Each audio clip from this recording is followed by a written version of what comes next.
EST experiment চ্যানেলের মূল উদ্দেশ্য হলো বিভিন্ন ডিভাইসের উপর এক্সপেরিমেন্ট করা। সেটা হতে পারে তৈরি করা কোনো ডিভাইসের উপর, হতে পারে নিজেরাই তৈরি করলাম কোনো একটা ডিভাইস সেটার উপর এক্সপেরিমেন্ট করা, অথবা হতে পারে আমরা পারচেজ করে কোনো ডিভাইস নিয়ে আসলাম সেটার উপর এক্সপেরিমেন্ট করা। আমাদের এবারের এক্সপেরিমেন্ট হলো 18650 ব্যাটারির জন্য ক্যাপাসিটি টেস্টার নিজেরাই তৈরি করব এবং ব্যাটারি ক্যাপাসিটি টেস্ট করব।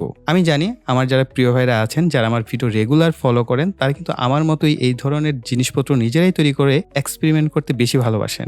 আর এটাও আমি জানি যে অনেকের ক্ষেত্রে পিসিবি ডিজাইন অর্ডার করে আনাটা অনেক বেশি অসুবিধার একটা ব্যাপার, সম্ভব হয় না অনেকের ক্ষেত্রে। সেই ক্ষেত্রে আপনারা যেন এই ডিভাইসটি নিজেরা ভেরোবোর্ড বা ব্রেডবোর্ডে ডিজাইন করতে পারেন, তার জন্য এই ভিডিওতে আমি সার্কিট যে ডায়াগ্রাম আছে সেটা আপনাদেরকে বুঝিয়ে দেওয়ার চেষ্টা করব। পাশাপাশি এটার যে কোডে কিছু আপগ্রেডের প্রয়োজন আছে সেই বিষয়গুলো আমি আপনাদেরকে স্টেপ বাই স্টেপ শিখিয়ে দেবো। এতে করে আপনারা চাইলে ভেরোবোর্ড বা ব্রেডবোর্ডও কিন্তু এই সার্কিটটা নিজেরা ডিজাইন করে ঘরে বসেই কিন্তু একটি ক্যাপাসিটি টেস্টার নিজেরাই তৈরি করে নিতে পারবেন। আর ভিডিও শুরুতেই এই প্রজেক্টের জন্য ধন্যবাদ জানাই ওপেন গ্রিন এনার্জি যে চ্যানেলটি আছে সেটাকে। আপনারা অলরেডি তাদের যে লোগোটা দেখতে পাচ্ছেন, মূলত সেই কিন্তু এই পিসিবিটা ডিজাইন করেছেন এবং কোডটা ডিজাইন করেছেন। তার জন্য তাকে অসংখ্য ধন্যবাদ। তার এই গবেষণার কারণেই কিন্তু আমরা খুব সহজে এই ডিভাইসের উপর এক্সপেরিমেন্ট করতে পারছি। তার যে চ্যানেলের লিংক আমি ভিডিও ডিসক্রিপশন বক্সে দিয়ে দেবো, আপনারা চাইলে তার চ্যানেল থেকে ভিডিওগুলো দেখতে পারবেন। ভিডিওর শুরুতেই আপনাদেরকে একটা কমেন্ট করতে বলবো, সেটা হচ্ছে এই ভিডিওতে আমি বেশ কিছু আপগ্রেড করব এবং কি কি আপগ্রেড করা হয়েছে যদি আপনারা মনোযোগ সহকারে দেখেন তাহলে সেই আপগ্রেডগুলো অবশ্যই কমেন্ট সেকশনে আমাকে জানাবেন। আরেকটা প্রশ্ন হচ্ছে,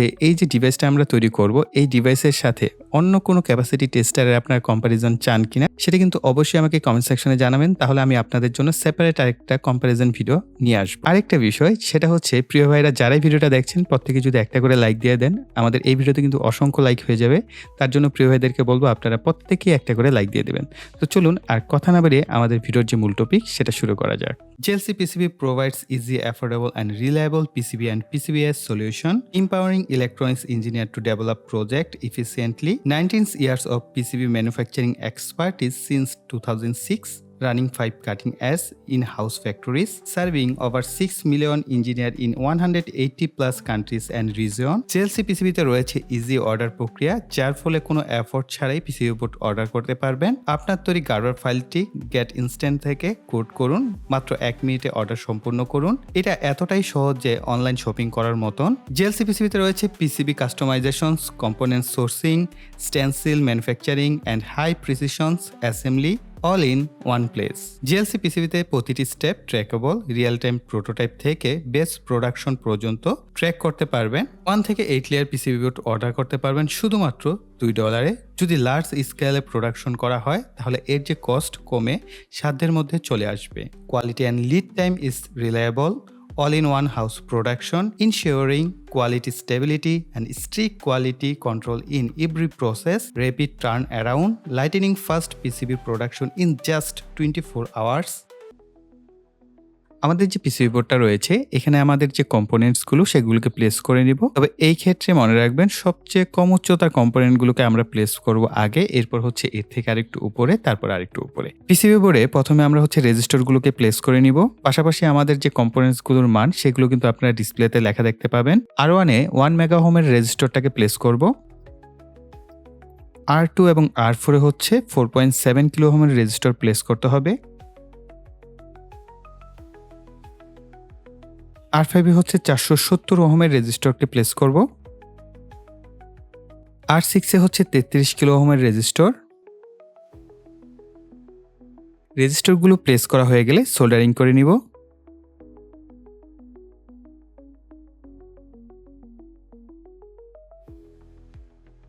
এইট পিনের আইসি বেসটাকে প্লেস করব এইখানটায়।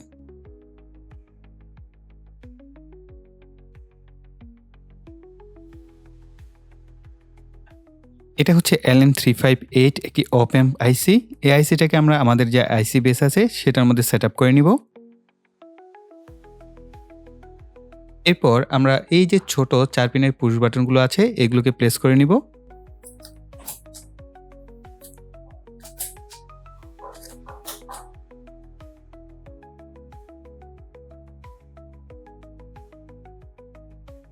চারটা সিরামিক ক্যাপাসিটর প্রয়োজন হবে 104 মানের, এই চারটাকে আমরা প্লেস করে নিব।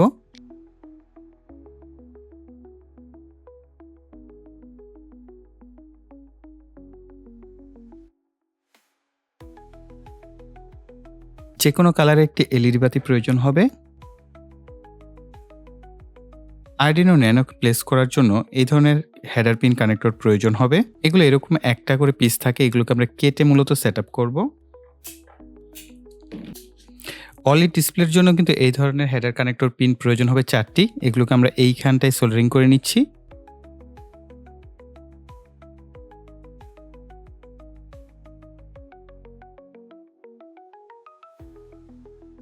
এই ধরনের ডিসি সকেট প্রয়োজন হবে একটি, এটাকে আমরা প্লেস করব। LM385 1.2 ভোল্টের আমাদের একটি ট্রানজিস্টর প্রয়োজন হবে। এরপর একটি বার্জার সেট আপ করতে হবে। বার্জারটাকে আমরা এইখানটায় সেট আপ করবো। অবশ্যই বার্জারটাকে প্লাস মাইনাস দেখে সেট আপ করবেন। এরপর এইখানটায় হচ্ছে 220 মাইক্রোফ্যারাড 25 ভোল্টের একটি ক্যাপাসিটর ব্যবহার করছি। এদেরকেও যথারীতি সোল্ডারিং করে নিব। এই ধরনের স্ক্রু টার্মিনাল প্রয়োজন হবে একটি, এটাকে আমরা ব্যাটারি কানেকশনের জন্য ব্যবহার করব। 1 ওহম 5 ওয়াটের রেজিস্টর ব্যবহার করতে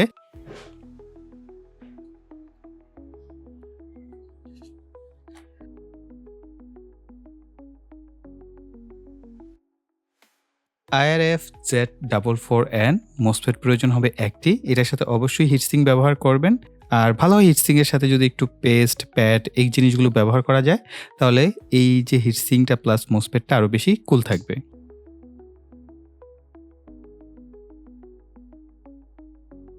0.96 ইঞ্চির OLED ডিসপ্লে প্রয়োজন হবে একটি, এটাকে আমাদের এই বরাবর প্লেস করে নিতে হবে।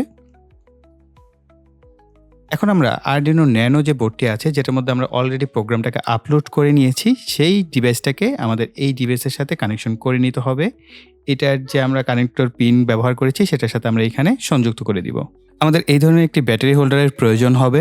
ব্যাটারি হোল্ডারে প্লাস মাইনাস সাইন দেখে এটাকে কানেকশন করতে হবে। এরপর আমরা আমাদের যে ব্যাটারি সকেট আছে এখানে ব্যাটারিটাকে প্লেস করে নিব। ওকে, তো এখানে আপনারা দেখতে পাচ্ছেন আমি ডিসি সকেটটাকে ইনপুট করেছি। এখন আমরা পাওয়ার দেই। ওকে, তো ডিসপ্লেতে দেখতে পাচ্ছেন আপনারা EST এক্সপেরিমেন্ট লেখাটা আসছে, আর হচ্ছে লাস্টের যে রেজাল্ট সেটা কিন্তু আমাদের ডিসপ্লেতে দেখাচ্ছে। অর্থাৎ এর আগে আমি টেস্টিং পারপাস একটা ভিডিওর ক্যাপাসিটি টেস্ট করেছিলাম, এবং এখন আমরা যে ব্যাটারি ক্যাপাসিটিগুলো টেস্ট করব এগুলো খুবই নিম্নমানের ব্যাটারি, এবং নিম্নমানের ব্যাটারি আমি ইচ্ছাকৃতভাবেই নিয়েছি। এর কারণ হচ্ছে যে এই ব্যাটারিগুলোর ক্যাপাসিটি মান যদি একেবারেই কম হয় তাহলে আমরা খুব দ্রুত রেজাল্টটা দেখতে পাচ্ছি, পাশাপাশি আমাদের রেজাল্ট দেখানোর যে প্যাটার্নটা সেটা কি সেটা আপনাদের সাথে খুব সহজে শেয়ার করা যাচ্ছে। আরেকটা বিষয় সেটা হচ্ছে যদি এখন আমি ভালো মানের ব্যাটারি ব্যবহার করতাম তাহলে অনেকটা লম্বা সময় লাগতো। আমাদের যেহেতু আমরা শিখতে চাচ্ছি যে কিভাবে এই ব্যাটারি ক্যাপাসিটি টেস্টটা কাজ করে, এখানে আমরা টেস্টিং পারপাস প্রথমে এই ধরনের ব্যাটারি নিয়ে কাজ করছি। আরেকটা বিষয় আপনারা কমেন্ট আমাকে জানাবেন, সেটা হচ্ছে যে এই ডিভাইসটার কিন্তু আরো বেশ কিছু আপগ্রেডেশনের প্রয়োজন আছে। সে আপগ্রেডগুলো আপনারা চান কিনা, যদি চান তাহলে আমরা স্টেপ বাই স্টেপ সেই আপগ্রেডগুলো ইনশাল্লাহ নিয়ে আসবো। আর অবশ্যই ভিডিওর শেষের দিকে কিছু ইম্পর্টেন্ট টিপস আছে যেগুলো আমি আপনাদের শেয়ার করব, সেগুলো অবশ্যই আপনাদের জানার এবং বোঝার দরকার আছে। ব্যাটারিটাকে সেট আপ করে নিচ্ছি। ওকে, তো ব্যাটারি সেট আপ করার পর আমাদের কাজ হবে এম্পিয়ার সেট করা, অর্থাৎ ব্যাটারিটা কত এম্পিয়ার রেটে ডিসচার্জ হবে সেই বিষয়টা আমাদেরকে সেট আপ করে দিতে হবে। কোনো ব্যাটারি ক্যাপাসিটি টেস্টারই হোক না কেন, ব্যাটারিকে কিন্তু আপনার প্রথমে ফুল চার্জ করে নিতে হবে। তো আমার কাছে লিটো কালার টেস্টার আছে, আমি সেটা দিয়ে ব্যাটারিগুলোকে ফুল চার্জ করে নিয়েছি। এখন আমরা এটার ক্যাপাসিটি টেস্ট করছি। তো ক্যাপাসিটি টেস্ট করার জন্য এখানে 3টা বাটন দেখতে পাচ্ছেন। ডান পাশেটা হচ্ছে রিসেট, আর এই দুটো হচ্ছে আপ ডাউন বাটন হিসেবে কাজ করবে। আর এখানে ডিসপ্লেতে দেখতে পাচ্ছেন অ্যাডজাস্ট কারেন্ট নামে একটা অপশন উঠেছে। তো আমরা এখানে যদি প্রেস করি তাহলে আমাদের এই কারেন্টের যে ভ্যালুটা এটাকে অ্যাডজাস্ট করতে বলা হয়েছে। তো আপনারা প্রোগ্রামে অবশ্যই চাইলে এই টেক্সটটাকে একটু বড় করে দিতে পারেন। কারেন্টের যে ভ্যালুটা এটা কিন্তু একদম খুব ছোট দেখাচ্ছে। তো এইখান থেকে আমরা ভ্যালুটাকে বাড়াতে পারি, অর্থাৎ কমানো হয়েছে, এখন আমরা বাড়াতে পারি 150, 300, এভাবে হচ্ছে 450, 600, 750, 900, 1050, এভাবে আপনি চাইলে আপনার মন মতো কিন্তু কারেন্ট সেট আপ করে দিতে পারবেন। আর মাথায় রাখবেন আপনার ব্যাটারির ক্যাপাসিটি যদি কম হয়, ধরেন 2000 mAh এর ব্যাটারি, সেক্ষেত্রে আপনি হয়তো 500 মিলি অ্যাম্পিয়ার রেটে হচ্ছে ডিসচার্জ করবেন। আর যদি তারও কম হয় তাহলে আরো কম। তো আমরা এখানে 300 মিলি অ্যাম্পিয়ার রেটে হচ্ছে আমাদের যে ব্যাটারিটা এটাকে ডিসচার্জ দিচ্ছি। ডিসচার্জ করার নিয়ম হচ্ছে কি, সেট আপ করা মানে স্টার্ট করার নিয়ম হচ্ছে আপনার এই যে প্রথম যে বাটনটা আছে এটাকে কয়েক সেকেন্ড প্রেস করে রাখবেন, একটা বার্জার সাউন্ড পাবেন। এই যে বার্জার সাউন্ড হওয়ার পরে দেখতে পাবেন আপনার ডিসপ্লেতে কিন্তু টাইম দেখাবে যে কতক্ষণ সময় আপনার এই ব্যাটারিটা ডিসচার্জ হচ্ছে। ওকে, তো আপনারা দেখতে পাচ্ছেন 183 এমএস হচ্ছে এটার ক্যাপাসিটি টেস্টের মান পেয়েছি। আর একটু পরপর কিন্তু আপনার একটা বিট সাউন্ড দিচ্ছে, অর্থাৎ আমাদের যে বাজার আছে সেটা কিন্তু একটা সাউন্ড দিচ্ছে।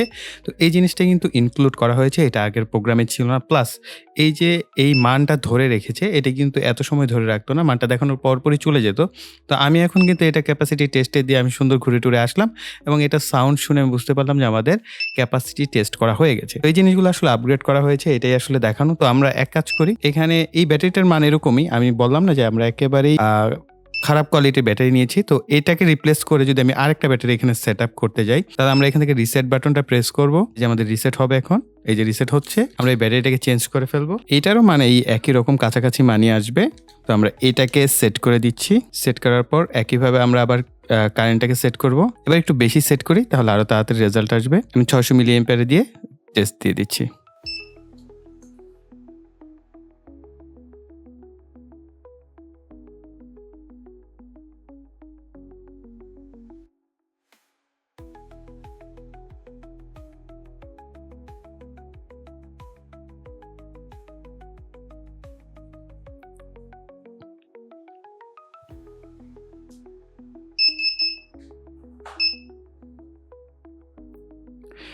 ওকে, তো আপনারা দেখতেই পাচ্ছেন আমাদের টেস্টের যে রেজাল্ট সেটা কিন্তু 218 এমএএইচ আমরা পেয়েছি, অর্থাৎ 3 ভোল্টে কিন্তু আমাদের ব্যাটারিটা কাট হয়েছে। এখন আপনি যদি চান আপনার এই ক্যাপাসিটি টেস্টটা আপনি 2.8 ভোল্টে করবেন SW586 মতো, তাহলে কিন্তু আপনি সেমভাবে করতে পারেন। জাস্ট প্রোগ্রামে আপনি 3 এর জায়গায় 2.8 লিখে দিবেন এবং সেটা কিভাবে লিখবেন, তো চলুন আমরা আমাদের কম্পিউটার স্ক্রিনে চলে আসি। অলরাইট, তো এই হচ্ছে আমাদের যে সার্কিট ডায়াগ্রাম সেটা, তো আমি একটু বড় করে দেখাচ্ছি। তো সার্কিট ডায়াগ্রামে এটা হচ্ছে আরডিনো ন্যানো বোর্ড, এটার যে কানেকশন কোথায় কি হবে সেটা দেখানো হয়েছে। যে 3টা পুশ বাটনের কানেকশন করা হয়েছে 4.7 কিলো ওহমের রেজিস্টর দিয়ে R2 এবং R7। এখান থেকে কিন্তু আপনি মানগুলো জানতে পারবেন যে কোন জায়গায় কোন মানের রেজিস্টর ব্যবহার করবেন। ওকে, বাজারের কানেকশনটা দেখতে পাচ্ছেন, এই যে এইখানে বাজার লেখা আছে, এখানে বাজার লেখা আছে, অর্থাৎ D9 এ বাজার ব্যবহার করা হয়েছে। অনলি ডিসপ্লে কানেকশনটা দেখতে পাচ্ছেন, এখানে L358 এইটার কানেকশনটা কিভাবে করবেন সেটাও দেওয়া আছে। R1 এ হচ্ছে 1 মেগা ওহম, এটা কানেকশন করা হয়েছে। আর অপ অ্যাম্প আইসি কিভাবে কানেকশন করতে হয় এখানে পুরো ফরম্যাটটা কিন্তু দেওয়া আছে। IRF Z44N মোসপেট যেটা আছে সেটাকে কানেকশন করা হয়েছে। মাঝখানেটা হচ্ছে গেট, ড্রেন, আর এটা হচ্ছে সোর্স, এখানে কানেকশন করা হয়েছে। এখানে ব্যাটারির টার্মিনাল চলে গেছে। মূলত অ্যানালগ পিনে হচ্ছে আমরা এই যে ব্যাটারি টার্মিনালটা নিয়েছি। আমরা জানি আরডিনো হচ্ছে 5 ভোল্ট পর্যন্ত as a reference analog voltage input নিতে পারে, সেই হিসেবে আমরা এখানে অ্যানালগ ভোল্টেজটা নিতে পেরেছি। আর এখানে দেখতে পাচ্ছেন পিডব্লিউ পিন হিসেবে কিন্তু আমরা এই যে এইখানে কানেকশন করা হয়েছে। আর এইখানে পিডব্লিউএম পিন হচ্ছে T10 পিন থেকে হচ্ছে নেওয়া হয়েছে, অর্থাৎ ডিজিটাল 10 নাম্বার পিন থেকে নেওয়া হয়েছে। আর এইখানে দেখতে পাচ্ছেন LM385 বিএলপি 1.2 ভোল্টের কিন্তু ব্যবহার করা হয়েছে। তো এটাকে 33 কিলো ওহম রেজিস্টর দিয়ে এখানে পুল আপ করা হয়েছে। এটা A1 পিনে কানেকশন দেওয়া হয়েছে। আর এখানে ডিসি সকেট থেকেও মূলত পাওয়ারটা দেওয়া হয়েছে। আর পাওয়ার থেকে যখনই পাওয়ার দেওয়া হয় তখন আমাদের যে এলইডি বাতিটা জ্বলে সেটা কানেকশন দেওয়া হয়েছে। তো আমি এই সার্কিট ডায়াগ্রামটা ভিডিও ডেসক্রিপশন বক্সে দিয়ে দিব, এতে করে আপনারা খুব সহজে কিন্তু ঠান্ডা মাথায় সার্কিট ডায়াগ্রামটা দেখে কানেকশনগুলো নিজেরাই ফেরোবোর্ড বা ব্রেডবোর্ডে করতে পারবেন। আর এই হচ্ছে আমাদের প্রোগ্রাম। দেখেন প্রোগ্রাম অনেক বড় প্রোগ্রাম, এটা আসলে পুরোটা এক্সপ্লেন করা পসিবল না। তো এইখানে আমি কয়েকটা জিনিস বলে দেই। আপনি সার্কিট ডায়াগ্রামে যা আছে এখানে তাই আছে, কিন্তু আপনার যদি মনে হয় যে আপনার এই যে ব্যাটারির ভোল্টেজ কনস্ট্যান্ট, ব্যাটারির ভোল্টেজ যেটা আছে এটা হচ্ছে 3 ভোল্টে হচ্ছে আপনার কাট হয়, অর্থাৎ 3 ভোল্ট হলেই সে দেখায় আমার ক্যাপাসিটি কত পেয়েছে। আপনি যদি চান এটা 2.8 ভোল্ট করতে, জাস্ট এইখানে 2 পয়েন্ট আর এইখানে আপনি করে দেন 80, তাহলে 2.8 ভোল্টে হচ্ছে আপনার যে ব্যাটারির যে লেভেলটা এটা নিচে নামবে। আর এখানে দেখেন আমি প্রথমে হচ্ছে 7.5 ওহম রেজিস্টর দিয়ে করেছিলাম, পরবর্তীতে আমি এইখানে 1 ওহম রেজিস্টর ব্যবহার করেছি। তো আপনি এখানে যদি 1 ওহম ব্যবহার করেন তাহলে 1 ওহম, আর যদি আপনি 10 ওহমের রেজিস্টর ব্যবহার করেন তাহলে 10 ওহম, আর যদি 7.5 ওহম ব্যবহার করেন তাহলে 7.5 ওহম আপনার এইখানে কিন্তু ডিক্লারেশন করে দিতে হবে। এই যে 3টা লাইব্রেরি আপনার প্রয়োজন হবে। এই লাইব্রেরিগুলো কোথায় পাবেন? এই যে হাতের বামে আসলে এই লাইব্রেরি অপশন পাবেন। ধরেন এই যে জেসি বাটন যেটা আছে, আমরা যদি এটা লিখি, এই যে দেখেন জেসি বাটন লাইব্রেরিটা চলে আসছে। আপনি এখান থেকে জাস্ট এরকম ইনস্টল বাটন থাকবে, এখানে প্রেস করবেন, ইনস্টল হয়ে যাবে। ওটাকে কম্পাইল করেন তাহলে দেখতে পাবেন আপনার প্রোগ্রামটা ডান কম্পাইলিং হবে এবং আপনি যখন এটাকে আপলোড করবেন খুব ইজিলি কিন্তু আপলোড করতে পারবেন। সো প্রিয় ভাইরা, এই ছিল আমাদের ভিডিওটি। আই থিঙ্ক এই ভিডিও থেকে আপনারা নতুন অনেক কিছু শিখতে পেরেছেন। তার জন্য অবশ্যই ভিডিওতে লাইক, কমেন্ট এবং শেয়ার করবেন। আর যারা এখনো চ্যানেলটিকে সাবস্ক্রাইব করেনি, চ্যানেলটিকে সাবস্ক্রাইব করে পাশে বেল বাটনটি অ্যাক্টিভ করে রাখবেন পরবর্তী ভিডিওর নোটিফিকেশন পাওয়ার জন্য। সো এই বলে এখানে বিদায় নিব। সকলে ভালো থাকবেন, সুস্থ থাকবেন, টাটা।